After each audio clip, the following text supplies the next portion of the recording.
They called it a hole to the center of the earth. An exaggeration, yes, but it felt true if you stood there.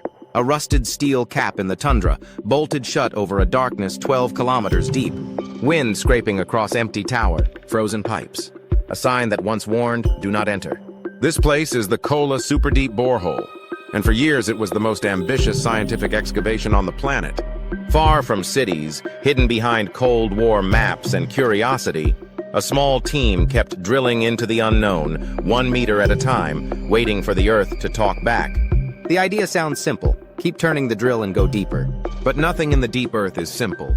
The farther you go, the hotter it becomes. Rock shifts from brittle to plastic.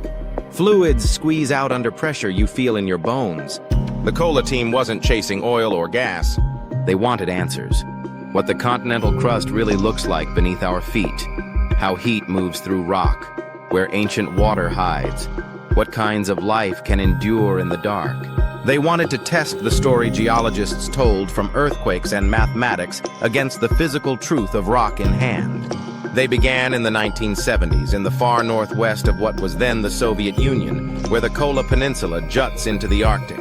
The drill rig rose like scaffolding stripped bare. Worker housing, laboratories, a control room with needles and paper scrolls, everything stained by time and oil. The target, to bore through the granitic upper crust and hit the boundary where granitic rocks give way to denser basalt, the so-called Conrad discontinuity that textbooks treated as a neat dividing line. If they could cross that line, they would hold in their hands the structure of a continent. At first, progress came in steady bites. Drill, retrieve the core, log the rock, adapt the fluids, go again. The rock turned from young sedimentary layers into metamorphic relics older than animal bones, older than plants, older than most of the continents themselves. The cores glittered with mica and quartz and stories. There were hints of ancient oceans preserved as minerals, fractures healed and rebroken by pressures that move mountains like accordion bellows. Temperatures climbed, 100 degrees Celsius, then 120, rising faster than expected. The borehole began to curve, as if the earth were nudging the steel aside. The engineers corrected. The hole curved again. At some depths, the drill string would chatter like a violin string. They learned to listen. Then the surprises mounted. The boundary they expected, the neat change from granite to basalt, never appeared. Instead of a clean break, the rock told a messier story. Granite metamorphosed and smashed until its seismic signature mimicked basalt. The earth had fooled the math. The borehole became a confession booth, and the crust admitted it was complicated. In thin cracks more than 6 kilometers down, sensors found fluids where no one expected them. Brines squeezed from minerals by pressure and heat, not by the ocean, moving through rocks that should have been dry. They found microscopic fossils, too. Shapes in the cores from shallower sediments pushed deep over geologic time. Reminders that even dead seas leave fingerprints that can ride continents downward. They kept drilling. They crossed 7 kilometers, then 8, then 10. The deeper they went, the more the equipment fought them. Drilling mud had to be reformulated to survive heat that cooked the chemistry. Steel strings fatigued and snapped. Sometimes a tool would vanish into the hole and never return. The team would fish for it for days, the line humming with a tension that sounded like a prayer. Each recovered meter of core was a trophy, rock that hadn't seen the surface in 2 billion years. In some pieces, the minerals had flowed like wax under pressure, folding into patterns that looked like frozen smoke. With depth came stories from the outside world, ones the scientists didn't invite but couldn't ignore. A rumor began that the drill had broken through into hell itself, that microphones lowered into the borehole recorded the screams of the damned. It was nonsense born of mistranslation, stitched from a radio prank and a culture hungry for nightmares. But it spread because the truth was almost as strange. When they did lower instruments, the hole did not sound empty. It vibrated with Earth's own murmurs, the low earthquake groans, the thermal pops, the metal's tiny shudders. The team tried not to laugh when the legends reached them. Then they went back to the gauges and the rock. At 12,262 meters, over 12 kilometers, the borehole set a world record for depth. It was not the straightest or the widest hole ever drilled, but it was the deepest into solid continental crust that any human machine had ever reached. And down there, the temperature was far hotter than predicted. Plans to go to 15 kilometers evaporated when the tools began to fail almost as soon as they touched bottom. Rock that was supposed to be strong behaved like putty. The drill bit screamed and glazed. Every meter took weeks. They paused. They tried side branches, new holes splaying from the main bore like roots chasing a seam. Each answered a different question: temperature, pressure, fluid behavior, seismic properties. Results flowed back to the surface and across borders. Western journals published the data with a mixture of surprise and delight.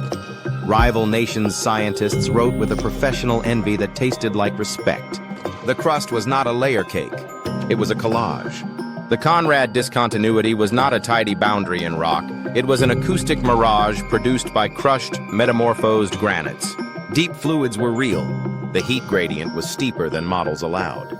And there were whispers, hard to pin down but persistent, of microbial life signatures in fractures far below any sunlight, life that feeds on chemistry alone.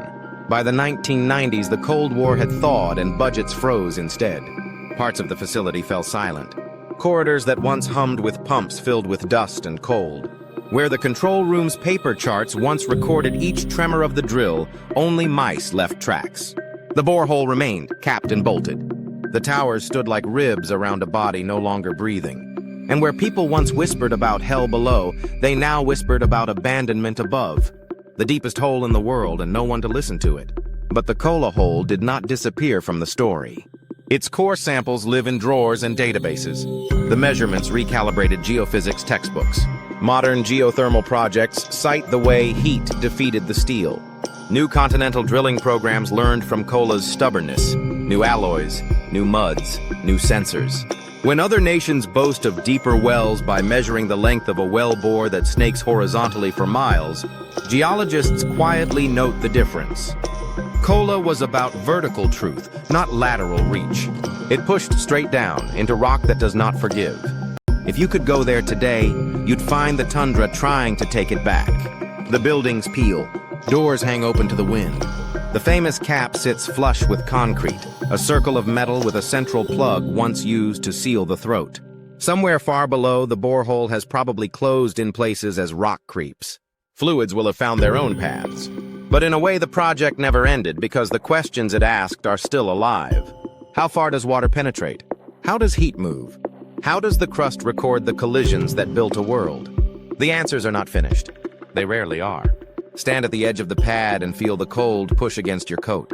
The horizon is flat, the sky a washed-out gray that swallows distance.